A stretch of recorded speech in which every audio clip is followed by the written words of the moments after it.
Let's take my mic off mute. It's a little bit late here. I apologize. But I want to say good morning or good evening, wherever you may be in the world tonight. Want to give a shout out to my collaborators, significant other that's on the other side of the world, Swanny. And tonight was a night that I felt compelled to do a very brief live stream. As you can see in the show title, Malcolm-Jamal Warner passed away. I believe it was yesterday. He was vacationing with his family in Costa Rica. It's all over the news, of course. I found out actually this morning while scrolling and was very well, taken back and surprised by this incident. So I felt compelled to do a live stream just to share my thoughts on what Mr. Warner actually meant to me. We are the same age. I'm 55. Malcolm was 54, but we actually are around the same age. And I grew up in the 80s watching The Cosby Show and watching Malcolm Jamal Warner on TV. Why is this so significant and special to me?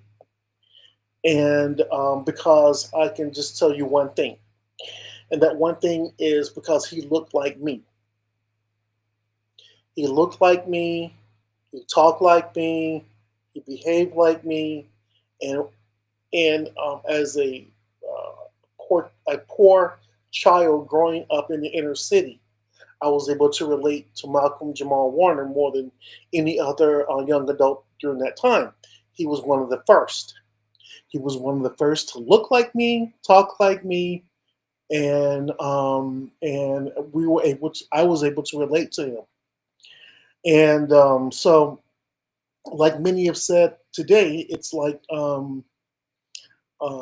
missing a relative passing, or a very close friend passing. I didn't really feel this way with Prince, and I didn't feel this way with Michael Jackson because they were a lot older than me, even though I did grow up with them. But having someone to pass away so early in life, 54, the way that he passed away, hit me profoundly in a in a different way. And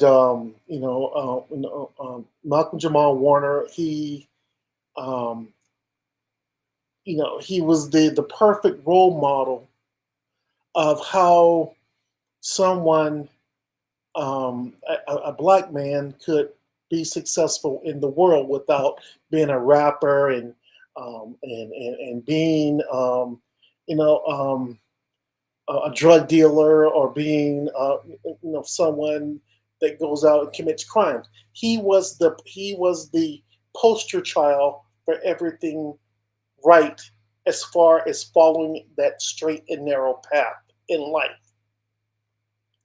So I, at 15 years old, I was able to relate to that at 15 years old. I'm 55. Again, I was able to relate to that at 15 years old. Growing up poor in the city, I was able to relate to Malcolm Jamal Warner. Absolutely 1000%. So I just wanted to give a shout out to his family. Rest in power, rest in peace to Mr. Warner. I much respect to his family, and just being an inspiration for all of us. I salute you. Um, I was maybe I don't remember, but of course I watched the Cosby Show. I grew up with the Cosby Show in the '80s, in 1985. I remember it so clearly. 83, 84, 85, 86, 87. Those were my years. So yes, I remember all of that. I am a child of the 80s. And of course, the Cosby Show was larger than life during that time. However, I know I'm not going to be cliche and just go down that whole spiel with the Cosby Show, but um, I was actually my first um, encounter with Malcolm-Jamal Warner, um, seeing a side of him.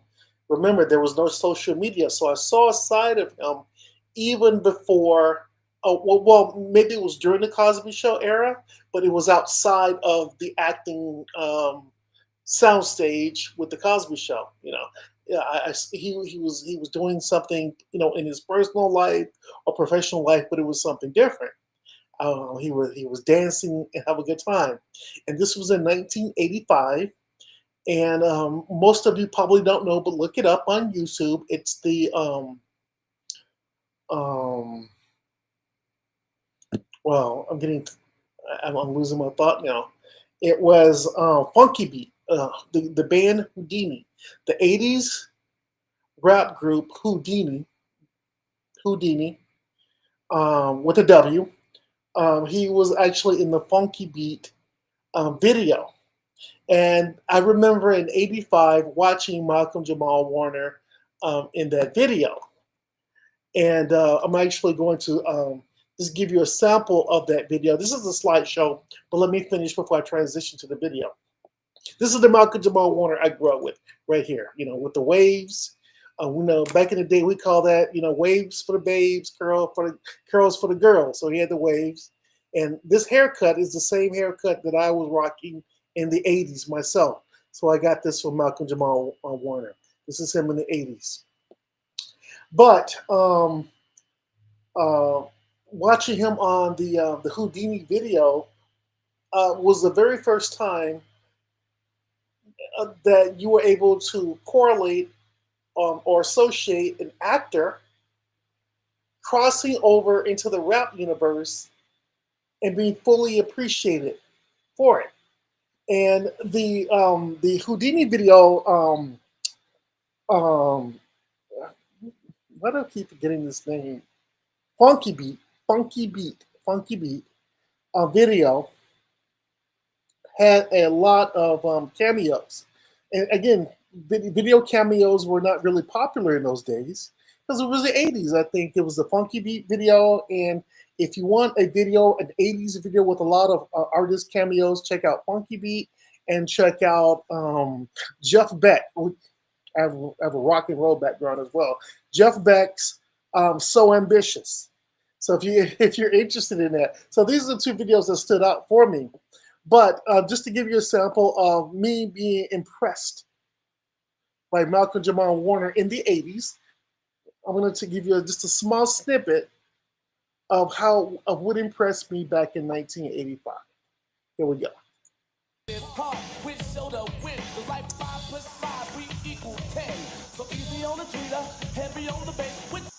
Okay, so let me back this up a little bit.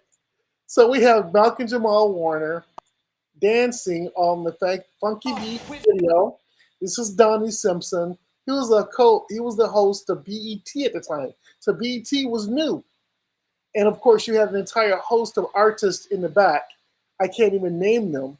But Malcolm-Jamal Warner practically, I think this is oh my God, I can't even remember his name right now. Jermaine Stewart, who was very popular in the 80s. So these are all 80s artists.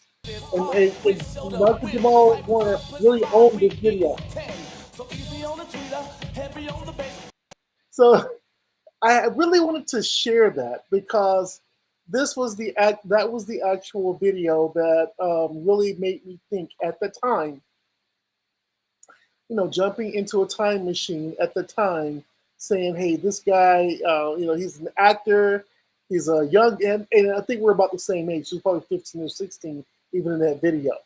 But that was the video that really brought him on the map with me, saying, "Wow, actors can actually be versatile. They can embrace um, music and etc.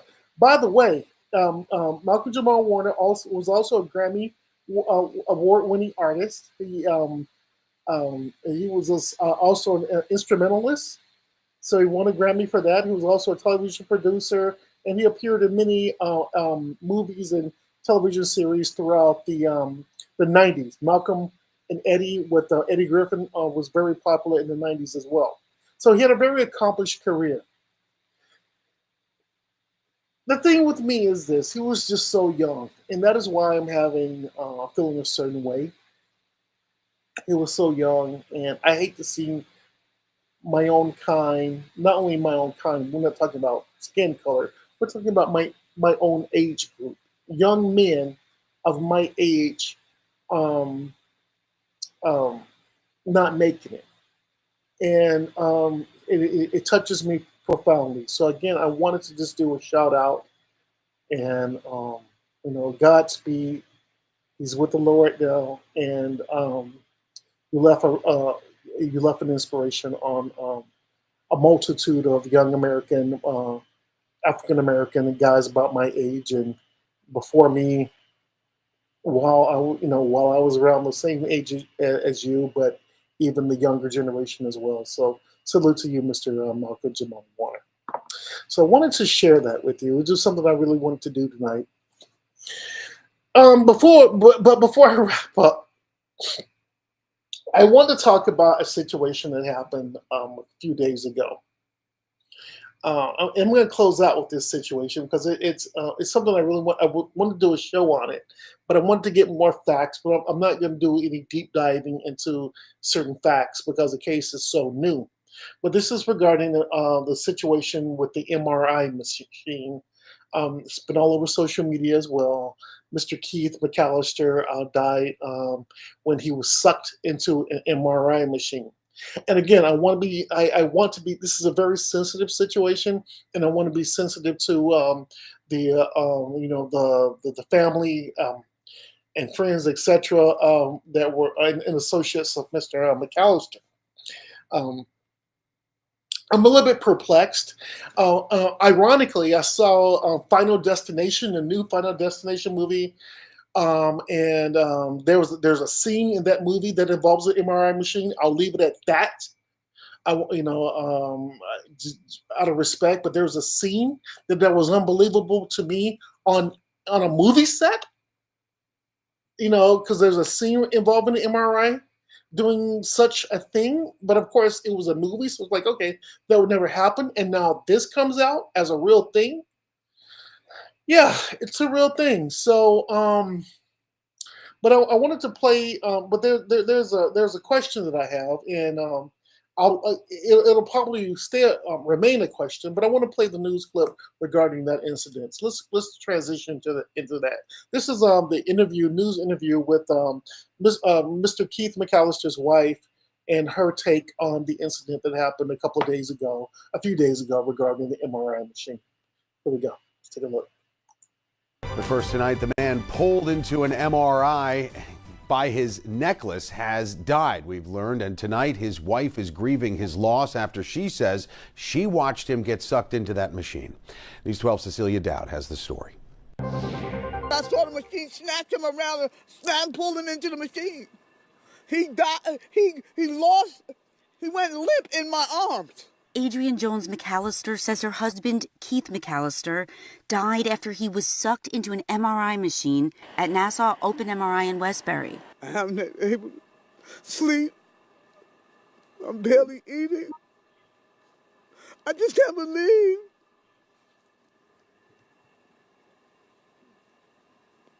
I still trying to wrap my head around the whole thing. He waved goodbye to me, and then his whole body went limp.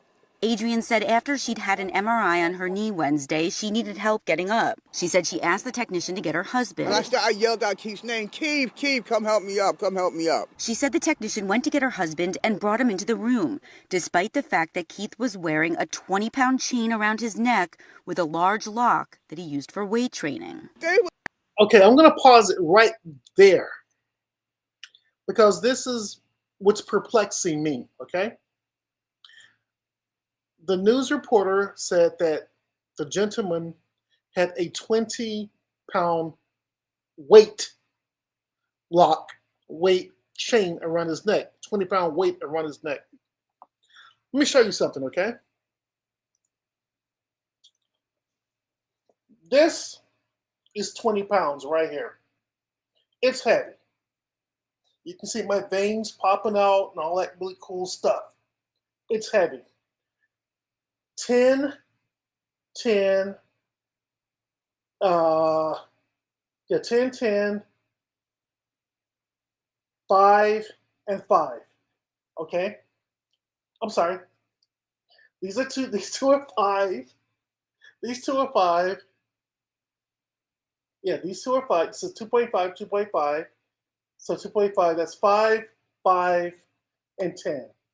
Okay, so this is 20 pounds right here. This is heavy. This is enough to kill anyone. If this fell on the back of my neck and I was pulled in with a certain degree of force into an MRI machine, it would kill me. I would have spinal injuries, neck injuries, etc. This would kill me. This is heavy. I'm still trying to figure out how is it possible for this person, the 61-year-old gentleman, to walk around with 20 pounds around their neck. Now, I'm still trying to figure that out, and that's why I'm not trying to do a deep dive into this. But that's a lot of weight, and that's a lot of force. From my understanding is an MRI machine is nothing but a giant magnet. And if it pulls you in, it's enough to pull in an oxygen tank, and that's all metal. And my understanding is, if an oxygen tank is in in that area, it's gonna become a torpedo. So imagine 20 pounds around your neck becoming a torpedo into the MRI machine. Unbelievable to me. Unbelievable. So I'm still trying to figure that out, but I'm gonna leave it the way it is because that's just the way it is. But first tonight, the man pulled into an. So I still trying to wrap my head around the whole thing. she's trying to wrap her mind around the whole thing. Yeah, He waved goodbye to me, and then his whole body went limp. Adrian said after she'd had an MRI on her knee Wednesday, she needed help getting up. She said she asked the technician to get her husband. And I yelled out Keith's name, Keith, come help me up, come help me up. She said the technician went to get her husband and brought him into the room. So he gets up and he goes into the room with a 20-pound metal steel chain around his neck. Apparently, allegedly. Despite the fact that Keith was wearing a 20-pound chain around his neck with a large lock. That would be a steel chain with a large lock, allegedly. He used for weight training. They were standing there laughing and joking before he even came to the table. When Keith got closer to Adrian to help her up, she said the unthinkable happened. At that instant, the machine switched him around, pulled him in, and he hit the MRI. Adrian says she and the tech tried to pry Keith off the machine, but it was impossible. I'm saying, could you turn up the machine, call 911, do something, turn this damn thing off? Adrian said that this was not the first time she and Keith had been to Nassau Open. I'm going to leave it at that. So I'm still trying to figure this out on how that happened, but I do know, that this is 20 pounds right here, and it is extremely heavy. So rest in peace, rest in power to Mr. Keith McAllister. Shout out to his family. May they heal and get the answers that they need regarding this incident. And I'm gonna close it out that way. I'm gonna close it out with image of Malcolm-Jamal Warner. Again, I wanted to do this podcast. It's very impromptu. It's very short, but I wanted to put something out there. And I look forward to checking in with the live audience again. Shout out to Swanny T. Swanny T's birthday is this week on the 26th. If you want to, give her a shout out or send her a little something for her birthday, she's Back to Swan. You can hit her up on Back to Swan on YouTube or Back to Swan on X. Again, we're kind of she's doing her thing, and I'm happy for her. But Swancentric Media lives on. So shout out to Swanee T. We're going to celebrate her birthday in some way, form, or fashion. So just want to give a shout out to that upcoming birthday, and we look forward to bringing you more content. Thank you, and I will check back in with you in the future. Thank you.